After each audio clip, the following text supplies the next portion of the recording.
Sementara itu pemirsa, Wakil Gubernur Bali Cokorda Oke Arta Ardana Sukawati mengajak segenap insan pariwisata untuk turut menjaga kelestarian alam khususnya di Bali.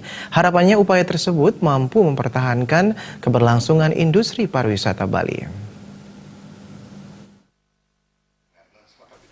Pria yang akrab disapa Cok Aceh tersebut mengingatkan pula pelaku pariwisata tidak hanya berfokus pada keuntungan karena menyelamatkan alam dan planet bumi dari kerusakan lingkungan juga tak kalah penting.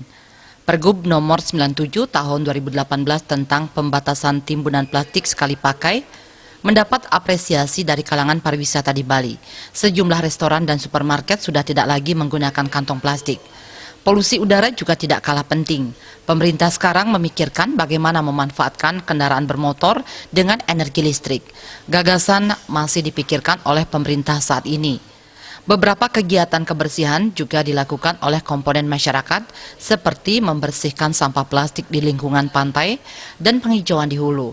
Ini merupakan bagian dari komitmen pemerintah Provinsi Bali untuk menjaga Bali tetap bersih.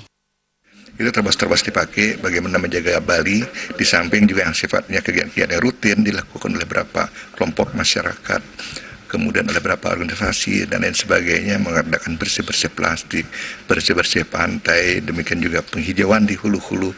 Ini salah satu wujud juga bagaimana komitmen kita, komitmen pemerintah provinsi dalam rangka menjaga Bali tetap bersih. Sementara disinggung mengenai tren pariwisata di Bali yang dewasa ini semakin dilirik wisatawan, Wakil Gubernur Cok Aceh menyampaikan mereka saat ini lebih menyukai liburan yang dapat memberikan pengalaman baru. Hal itu yang mesti ditangkap oleh pegiat industri wisata di Bali. Bali saat ini mempunyai banyak objek wisata baru seperti Nusa Penida yang saat ini menjadi primadona wisatawan mancanegara. Tapi mereka lebih senang mengeluarkan uangnya untuk hal-hal yang memberikan pengalaman baru. Nah, peluang inilah sebenarnya bagi Bali yang sangat baik ditangkap sekarang karena Bali menawarkan banyak hal-hal baru. Hal-hal baru itu artinya yang berbeda dari apa yang terjadi, apa yang mereka lihat, yang mereka alami di negara masing-masing. Di Bali ini banyak menawarkan, menunjukkan hal-hal baru bagi mereka. Adi Setiawan, Bali TV.